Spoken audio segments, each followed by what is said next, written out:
Olá, colegas da Rede Estadual de Pernambuco.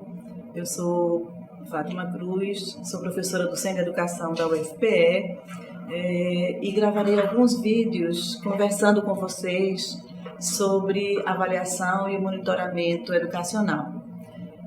O primeiro vídeo, nós trabalharemos as diferenças entre os exames em larga escala e avaliação da aprendizagem. No segundo, trabalharemos algumas concepções e princípios da avaliação. No terceiro, trabalharemos o que a avaliação tem a ver com o fracasso escolar. E, por fim, no último vídeo, trabalharemos sobre a avaliação mediadora, formativa, no sentido de promoção do sucesso e do êxito das aprendizagens. A primeira coisa que eu queria destacar com vocês é o sentido dessa avaliação de larga escala. Eu sei que existe uma grande preocupação, tanto dos gestores quanto dos professores, em relação aos índices apresentados nos exames em larga escala. E a primeira coisa é exatamente a gente distinguir que esse exame não é a mesma coisa da avaliação da aprendizagem. Os exames compõem o campo da avaliação educacional, mas ele se propõe como um conjunto de exames, provas, testes que são padronizados, tem o objetivo de classificar, de estabelecer recompensas ou punições, e não é só da realidade pernambucana. Esse é um fenômeno mundial que tem um investimento público para a educação e se faz exatamente esse ranqueamento de possibilidades para monitorar o financiamento e as políticas educacionais. Mas é importante que a gente entenda que esse conjunto de exames e essa aplicação de provas padronizadas, elas de fato, elas diferem da avaliação que vocês professores, que nós professores fazemos no cotidiano da sala de aula, no processo de acompanhamento das aprendizagens dos nossos estudantes. Porque na avaliação da aprendizagem, a perspectiva é de acompanhamento do processo. Porque, independente da concepção, e aí dependendo dos teóricos, a gente tem várias denominações: avaliação formativa, avaliação mediadora, avaliação emancipatória, avaliação reguladora, formativa reguladora. Então, dependendo do teórico, a gente tem diferentes denominações, mas o importante é que, quando, de fato, a gente, na perspectiva atual, pensa no processo de construção do conhecimento pelo aluno, o importante é que esse processo seja monitorado e acompanhado. Diferentemente dessa progressiva pauta de acompanhamento dos estudantes, na avaliação em larga escala, a gente tem um acompanhamento da rede, do sistema, fazemos diagnósticos, lançamos alguns prognósticos e temos metas a serem conseguidas e a serem alcançadas, dependendo desse diagnóstico que foi traçado com os instrumentos que a avaliação em larga escala nos permite. Então, é importante a gente entender que na política de acompanhamento da construção do saber pelos estudantes, os professores vão tentar auxiliar esse processo com recursos, com procedimentos, com práticas, com uma série de instruções e orientações mais individualizadas, mais assistidas do que o exame em larga escala, que se propõe, de fato, a fazer uma compreensão de como a rede está funcionando, de como o financiamento vai trabalhar aquelas escolas que apresentam êxito, como é que a rede vai tentar conseguir suprir as fragilidades e as lacunas que as escolas que apresentam baixos índices, baixos scores de desenvolvimento, associado a todo um panorama das condições de trabalho, da oferta de recursos que são disponibilizados para a rede e todo um acompanhamento desse processo, né? Porque não é importante apenas a gente imaginar o que está sendo avaliado e o que é que aquele resultado vai nos apresentar. Mas, sobretudo, é importante o que é que a gente vai fazer com esse resultado dos exames em larga escala. Então, por isso, a diferença que a gente tem desse processo paulatino e progressivo de construção da aprendizagem, na avaliação da aprendizagem, e a proposta dos exames em larga escala, que detectam alguns momentos, algumas situações, mas não, de fato, dizem como é que o meu aluno está, como é que a minha sala de aula está. Então, eu sugiro que a gente possa ir avançando para visualizar como é que o meu estudante está produzindo, a dinâmica que ele está trabalhando, perceber de fato os fatores que estão interferindo na construção do conhecimento do estudante, e isso é o meu trabalho de professor no dia a dia na sala de aula. Outra coisa, nos exames em larga escala, eu tentar acompanhar como é que, através do desempenho que os alunos apresentam nesses testes padronizados, que políticas podem ser superadoras das fragilidades e serem socializadas as práticas que são consideradas exitosas. E aí a gente tem uma reflexão bastante importante a traçar, que é exatamente como é que esses exames em larga escala, ao diagnosticar falhas e lacunas, eles podem trazer para a questão da construção do conhecimento algum subsídio que possa, de fato, favorecer a retomada do ensino pelo professorado e para o aluno corrigir o seu percurso.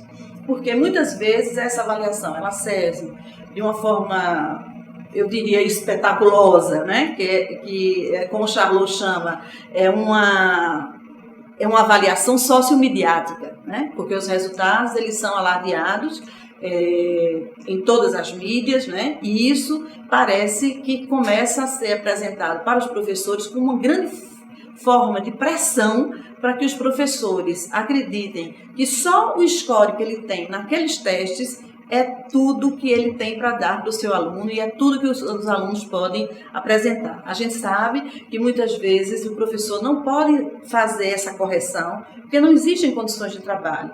A gente sabe que às vezes esses resultados eles também são manipulados, porque não existe neutralidade quando a gente trabalha em avaliação. Seja na avaliação dos exames em larga escala, seja na avaliação do cotidiano, na prática dos professores, a gente sabe que tem interesses diversos que entram nesses processos avaliativos. Então, o que é que se alardeia, o que é que se anuncia, o que é que se sonega de informação, o que é publicizado e o que é que fica engavetado. Então, a gente sabe que interesses diversos manipulam, né? Então, essa neutralidade ela não existe e aí a gente tem que pensar que essa avaliação ela não é apenas no sentido técnico de uma neutralidade, né? E que ela atenderia de uma maneira consensual tanto aos usuários da rede, à população, à sociedade brasileira, à sociedade pernambucana, quanto aos professores, quanto aos gestores. A gente sabe que tem interesse diverso, né? Então, existe, claro, a natureza técnica do procedimento a ser dado, mas isso não é tudo, porque tem um sentido político que a gente sabe que reveste toda essa avaliação, e no sentido ideológico se tem exames e processos avaliativos que muitas vezes não atendem nem aos professores, né, nem aos gestores. Então, a gente tem que pensar nesses exames em larga escala, não como uma meta única a ser alcançada, como se fosse um mapa que precisa ser seguido rigorosamente. Eu faço a relação com a imagem do GPS. O GPS nos indica qual é o caminho, ele diz o que é que a gente vai, por onde a gente vai caminhar, ele reordena, ele reajusta, ele, quando está engarrafado, ele muda, né, o percurso, exatamente, e é isso que a gente pensa quando se pensa na avaliação de rede, né? Então, o que é que a gente vai fazer com esses resultados? O que é que esses resultados sugerem?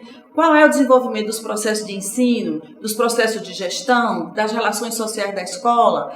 Que aspectos, todos esses entrelaçados, na prática do professor, né, que a gente que está em sala de aula, e eu conheço muito bem a rede e os obstáculos que a gente tem no dia a dia, né? O que é que a gente pode ter como alicerce para pensar as políticas num sentido mais emancipatório? Ou seja, que sentido emancipatório é esse? É o que eu chamo do sentido da avaliação sempre a favor do meu estudante. Como é que eu posso pensar uma prática avaliativa que seja necessariamente favorável para o desenvolvimento do meu estudante nas suas todas as dimensões, na sua integralidade, não apenas nos conteúdos, porque os exames em larga escala eles vão focar na língua portuguesa e na matemática como as grandes áreas de conhecimento, né? Mas isso é apenas parte do que a gente ensina, né? A gente ensina muito mais. E aí eu penso que, dependendo da concepção que a gente tem de educação, a gente também vai defender uma concepção de aprendizagem e de avaliação que vamos assumir, né? Se eu penso que a educação ela é uma corrida e que alguns vão vencer, vão receber as premiações, vão subir ao pódio, né? E vão ser medalhados ou bonificados. Por isso, né? Claro que numa sociedade extremamente competitiva como a nossa, né, numa sociedade capitalista, de interesses liberais, neoliberais, a gente tem essa competitividade muito acirrada, né? E isso massageia as pessoas que são as bonificadas, né? Mas se ao contrário, como eu penso, que a educação ela precisa ser vista como uma maratona, em que todos vão participar, todos vão chegar, cada um ao seu ritmo, ao seu tempo, porque os contextos são diversos, né? Determinadas escolas são absolutamente desprovidas das condições mais primitivas ou primárias de desenvolvimento das suas possibilidades e outras elas podem ficar exatamente assujeitadas pelo não atendimento à diversidade dos seus alunos e dos seus contextos. Bom, então enquanto os exames se preocupam com o produto, com o resultado final, e esse acompanhamento tem a sua validade sim, porque a população que financia essa educação pública, ela merece ter o retorno de saber como é que o dinheiro está sendo empregado e como é que os professores e os estudantes estão aproveitando esse financiamento público, nós professores ficamos mais preocupados com o processo de construção da aprendizagem como ela é vivida, né? Então, a gente teria como síntese dessa concepção de educação escolar que essas avaliações externas, como os exames em larga escala e a avaliação da aprendizagem interna, elas não são excludentes. Isso se torna um duplo desafio para os professores de uma forma geral, porque a gente precisa atingir sim esses índices e essas metas que são traçadas. E a gente teve, ao longo dessas últimas décadas, uma profunda discussão do Plano Nacional de Educação, desde no final dos anos 80, com a LDB 9394/96, que a gente vem discutindo quais são os caminhos para avançar na escolarização da população brasileira, né? Mas a gente não pode se preocupar apenas com esses índices, a gente tem que se preocupar com o contexto vivido, com as avaliações que estão acontecendo, aproximar essas metas sem perder de vista o processo cotidiano e as necessidades que favoreçam o desenvolvimento dos nossos estudantes em cada escola em particular, né? Porque cada escola é única, cada contexto tem as suas peculiaridades. Como vocês vão ver agora na tela, a gente teria que pensar, então, a partir dessas concepções, para que avaliar, né? Eu avalio não só para compreender o que é que foi processado, o que foi construído em relação aos conteúdos. Os conteúdos fazem parte da aprendizagem escolar. É função social da escola, sim, garantir a construção desses conteúdos. Mas eu também preciso pensar que eu avalio para dar devolutiva sobre a prática vivida pelo professor, para diagnosticar aprendizagens, para pensar na construção de caminhos de adequação para aqueles alunos, para aquela turma em particular que eu estou trabalhando. Então, eu penso a avaliação como um processo de coleta de informações e que tem múltiplas dimensões. Eu não posso pensar num padrão, porque às vezes os meus estudantes do Centro de Educação, acompanhando alguns professores, eles dizem, mas Fátima, os professores na rede são tão preocupados com a prova do SAEB, com a Provinha Brasil, o que é que eles vão fazer, que muitas vezes eles não têm a reflexão sobre a adaptação das metodologias para aqueles alunos em particular, para aquele contexto de escola com necessidades específicas. Então, eu preciso cuidar desse desenvolvimento do aluno e eu preciso instrumentalizar esse professorado para que ele possa garantir transformações nesse desenvolvimento.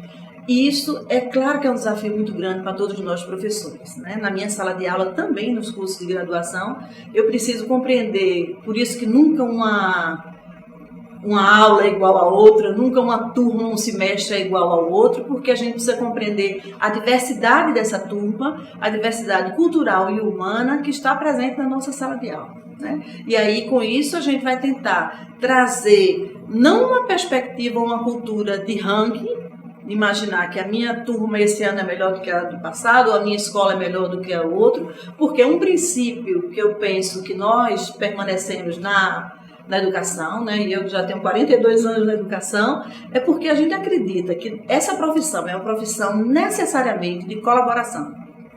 Eu colaboro com o meu colega em coautoria para que ele construa. Então, se a minha escola foi bem sucedida, eu preciso socializar esses resultados com os meus colegas para que eles também consigam se aproximar desse êxito. Eu trabalho em parceria com os meus colegas professores, porque sozinho, né, a gente não consegue muita coisa. Então, a coautoria é um princípio pedagógico da profissão docente, né? E, em termos da rede, a gente nunca pode pensar que esses exames, esse ranqueamento, ele pode ser contra a profissionalidade docente e contra os professores, né? Sempre, e eu sinto isso assim, muito desconfortável quando a gente imagina que os professores estão sendo comparados, né? As escolas estão sendo comparadas, né? Não, a gente não está comparando. Não precisamos experimentar esse sentimento de superioridade de quem subiu ao pódio, né, e de inferioridade. Não.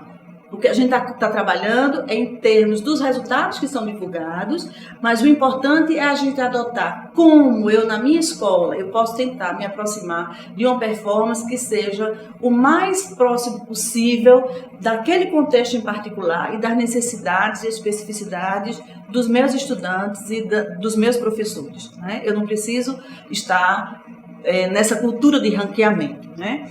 Por isso que muitas vezes a gente faz muitas críticas à avaliação em larga escala, porque isso se torna a menina dos olhos, né, das redes e das políticas educacionais de ranqueamento, quando na verdade essa ênfase quantitativa baseada nos instrumentos, ela nos dão algumas importâncias, elas nos trazem alguma importância, mas elas não são o conjunto da educação que a gente oferece, né? Porque são relevantes esses exames, são. Os instrumentos são importantes para a gente pensar nos avanços e conseguir políticas mais próximas desse processo de construção do conhecimento, sim. Mas o que a gente está fazendo com esses resultados? Porque eu fico pensando sempre assim, e aquelas escolas que estavam lá no último lugar do ranqueamento, né? Mas conseguiram avançar. Por menos que elas conseguiram, mas os alunos avançaram alguma coisa. Os desempenhos melhoraram. Então, isso para mim é muito mais forte e mais consistente. Esses alunos, sim, esses professores, sim, precisam ser fortalecidos do que aquele que já foi bem desde o ano passado, na última avaliação, e já estava lá. Era terceiro lugar, passou para o primeiro. Isso para mim não é tão importante, né? Eu penso que sim, esses que estão lá embaixo, mas que conseguiram avançar, a despeito de todas as fragilidades, esse resultado, sim, é que precisa ser direcionado para políticas de superação dessas fragilidades, né? Então, eu digo sempre que a gente trabalhar só com os melhores, com os bons, com as escolas que já deram certo, né? Isso a gente faz críticas, inclusive lá no Colégio de Aplicação da Universidade, né? Trabalhar assim é muito bom. Eu quero ver trabalhar com toda a situação de penúria, com todas as condições adversas e a gente conseguir sair de uma situação de absoluta precariedade para, de fato, a mobilização da comunidade para as aprendizagens. Esses sim precisam ser bonificados, porque, de fato, isso vai ser o mais importante. Então, não pensem que essa avaliação da rede ela é para punir ninguém, nem para trazer esse clima de competitividade, né? É o momento daquela escola em particular, daquele contexto, e a gente vai pensar de como vai trazer isso para o conjunto, para o coletivo da rede.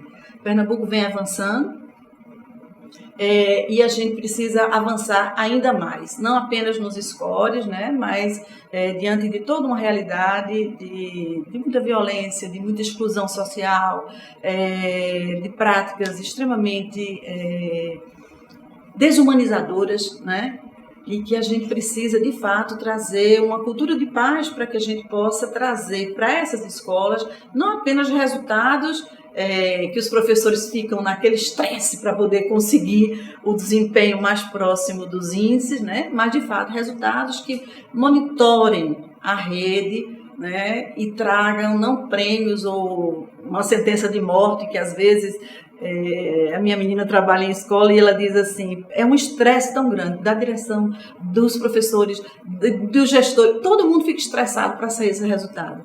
Não, vamos encarar esse monitoramento como formas de superação das nossas fragilidades, né? Então, a gente está monitorando para crescer, né? Quando o INEP pensou nesse sistema de avaliação da educação básica, foi exatamente para que a gente pudesse ir lançando luzes naqueles pontos de fragilidade que os estudantes apresentavam.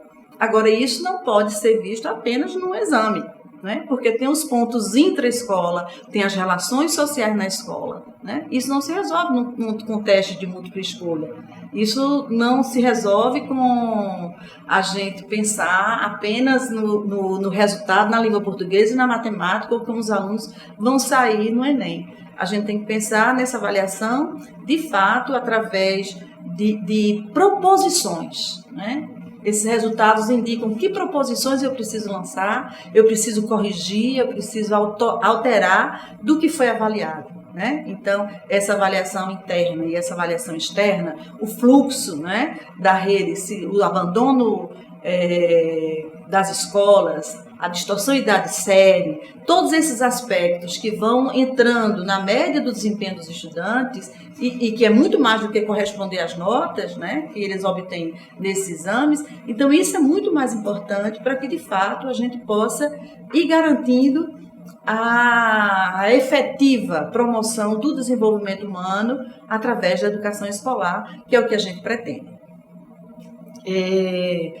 Eu gostaria de dizer também que para esses resultados da avaliação, né, que a gente tem, é muito importante a gente pensar como é que eu vou encarar, teoricamente, esses resultados. Eles vão me dar apenas o diagnóstico da rede, eles vão me dar um prognóstico da rede, ou eles vão me apresentar um pouco de uma avaliação somativa que vai me dar referências sobre o ensino, sobre o contexto, sobre as relações, sobre como os alunos construíram. Então, é a partir daí que eu penso as metodologias do meu trabalho docente. Então, como síntese dessa primeira aula, a gente pode dizer que a avaliação não se basta em si própria, né? Ela só tem sentido de fato se ela proporcionar resultados posteriores. Então, mais importante do que a gente pensar nesse resultado isolado é pensar nessa avaliação que vai oportunizar o desenvolvimento escolar. Precisa trabalhar as informações que esses exames trazem para a gente, para a situação atual de cada escola, e traçar encaminhamentos propositivos e ações concretas de melhoria para os nossos estudantes, para as condições de trabalho dos nossos professores e para a rede como um todo. Então, nos vemos na nossa próxima aula.